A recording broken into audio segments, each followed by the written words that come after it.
Il a eu le prix Renaudot, il est traduit dans le monde entier, c'est l'un des plus grands écrivains africains d'aujourd'hui. Alain Mabankou est mon invité. Bonjour Alain. Bonjour. C'est un plaisir de vous recevoir. Voici vos leçons pour l'Afrique, enfin publiées, j'allais dire la leçon inaugurale en livre de poche, et ça c'est un bonheur. Et on retrouve dans ce livre publié chez Grasset ces 8 leçons sur l'Afrique présentées au Collège de France. Oui. Vous étiez pour la première fois d'ailleurs un écrivain, on n'avait jamais vu ça, au Collège de France pour cette chaire artistique. Et au fond, vous avez dit ce qu'était l'Afrique, ce qu'étaient finalement les lettres noires et ce que ce message pouvait apporter au monde d'aujourd'hui. Je pense que nous devons retenir la leçon selon laquelle l'Afrique est un continent toujours en perpétuel mouvement et que le monde de demain ne peut pas se faire sans cette sorte de vitalité africaine. Et cette vitalité africaine, c'est celle que nous avons emmenée jusqu'au Collège de France. Oui. Et je voulais justement contribuer en laissant des traces vraiment de ma lecture des mutations actuelles du continent africain depuis l'époque des caravanes, des expéditions coloniales,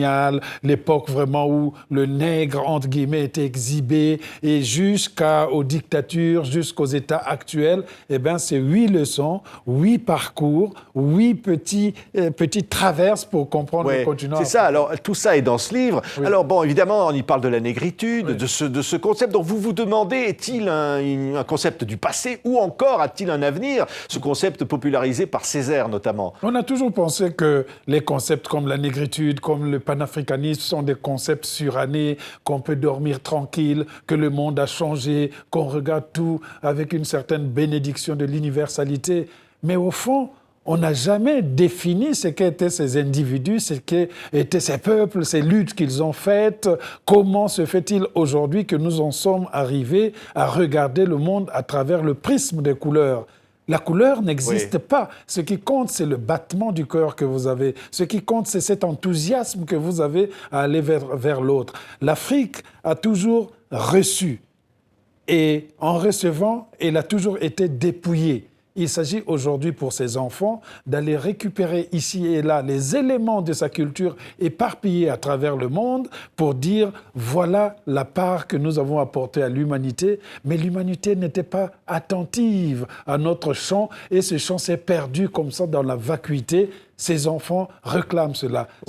C'est l'esprit même des 8 leçons que j'ai pu faire pour le Collège de France. C'est une exploration à travers des auteurs, la littérature, des livres que vous nous faites partager, Alain Mabankou. Et il y a effectivement à la fois cette littérature coloniale et puis aussi, de l'autre côté, ces écrivains qui, j'allais dire, en révolte quelque part. Tous ces écrivains du continent noir qui arrivent, qui s'imposent d'une certaine façon. Parce que aussi, quand on regarde la naissance même de la conscience africaine, de la littérature africaine, de la pensée africaine, elle est née du fait qu'il y avait une description parfois très ridicule du monde noir. On pensait qu'il n'y avait rien là-bas, que nous n'avons pas inventé le fil à couper le beurre, que les Africains ont toujours été maudits depuis les temps bibliques, etc., etc.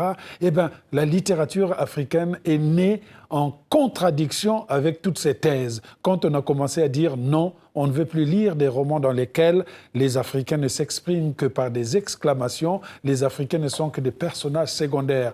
L'Africain doit parler, le continent doit parler, et c'est là l'exacte naissance de la littérature négro-africaine par le cri et par la volonté de vouloir rétablir son humilité, son essence.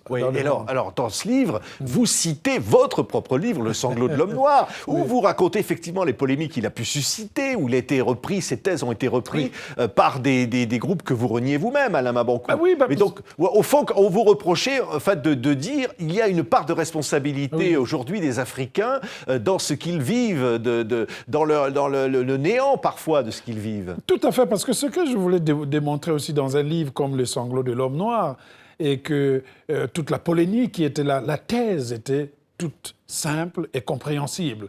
C'est-à-dire que ce n'est pas parce que le monde a expliqué que j'étais noir, que j'avais subi l'esclavage, que j'ai subi la colonisation, que je suis sous l'emprise de la dictature, que mon avenir est bouché. Je dois continuer à me battre dans le présent. Je refuse qu'on puisse me définir à travers seulement le prisme de mon passé, mais je demande que je puisse avoir droit à une parole dans le présent. L'Africain qui ferme les yeux sur son présent et qui se contente seulement de la gloire de nos empires passés ou de nos royaumes passés, celui-là va tomber directement dans le fossé parce que devant lui, le trou béant du présent est là et est en train d'avaler tous les enfants. Donc, le sanglot de l'homme noir, toutes les leçons que j'ai faites au Collège de France étaient orientées vers ce que j'appelle aujourd'hui peut-être un certain optimisme africain, oui. Une certaine négritude de la mobilité, une certaine négritude de la fraternité et de l'universalité. Oui. Alors, vous publiez, outre ces leçons, vous publiez votre fameuse lettre ouverte au président Macron quand vous avez refusé son invitation de participer à une réflexion sur la langue française et la francophonie, où vous aviez dit « Non, je n'irai pas parce que j'estime qu'aujourd'hui la francophonie est dévoyée et sert des régimes corrompus et finalement n'est pas ce que le président Macron croit, ça n'est pas la France. » Et dans la mesure où cette lettre avait eu un écho inattendu, moi j'avais écrit au président de la République pour expliquer pourquoi j'ai refusé de travailler avec lui sur la question de la francophonie. Et je ne pensais pas qu'à ce moment-là, une lettre aurait pu faire une certaine explosion mondiale, puisque je crois qu'elle a été reprise dans des ouvrages d'enseignement scolaire. Là, elle est enfin publiée intégralement dans ce livre. Et moi, je l'ai reprise pour la publier à l'intérieur de ce livre, avec également une allocution que j'avais faite à la demande du président Macron, comme quoi je ne refuse pas toujours tout ce qu'on me demande, qu'on me propose de faire, où j'étais allé rendre hommage à l'armée noire constituée de tirailleurs sénégalais qui étaient venus à la rescousse de la France pendant la guerre mondiale. Oui, donc vous disiez, ils sont notre civilisation commune aujourd'hui. Ils sont notre civilisation. C'est ça, au fond, c'est un message d'unité que vous portez. C'était même ce message de fraternité, parce que tant que nous continuerons à détecter les gens par la couleur, on oubliera la définition de la fraternité, qui est simple, c'est-à-dire être avec l'autre quand il souffre, parce que on ne doit pas être avec lui que quand il est heureux. Oui. Vous diriez aujourd'hui, vous avez changé sur ces déclarations sur la francophonie, ou vous pensez que la francophonie n'a pas changé? Vous seriez dans le même état d'esprit aujourd'hui, Alain Mabanckou? Eh bien, moi, j'ai l'impression que tout ce que j'avais prophétisé, raconté, expliqué, se matérialise aujourd'hui. On voit toujours que la question de la francophonie n'a pas été réglée. Les accointances avec les dictatures sont toujours là.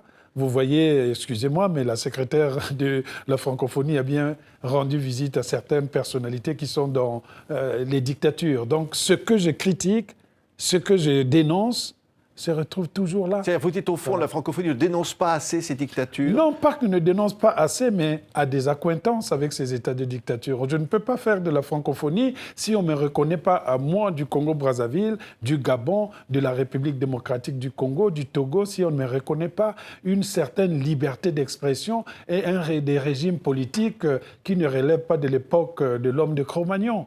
Donc je pense que c'est bien beau d'être dans la France, dans la francophonie. Ici, la France est un pays démocratique, la Belgique démocratique, et les autres vont arriver avec leur président qu'ils se coltinent depuis des décennies. Ce n'est pas ça le sens de la francophonie. La francophonie telle que définie par les grands, les Bourguiba, les Senghor notamment dans ses thèses sur liberté publiées aux éditions du Seuil, était une francophonie qui devrait déboucher au dialogue des cultures, à la liberté d'esprit et probablement aussi et surtout au régime dans lequel ce serait le peuple qui dirait qui les dirigerait et comment il les dirigerait. Merci beaucoup Alain Mabanckou. 8 leçons sur l'Afrique publiées chez Grasset et puis l'édition de poche donc de ce fameux discours d'introduction au Collège de France. Merci Alain Mabanckou d'avoir été avec nous. Merci beaucoup. Merci.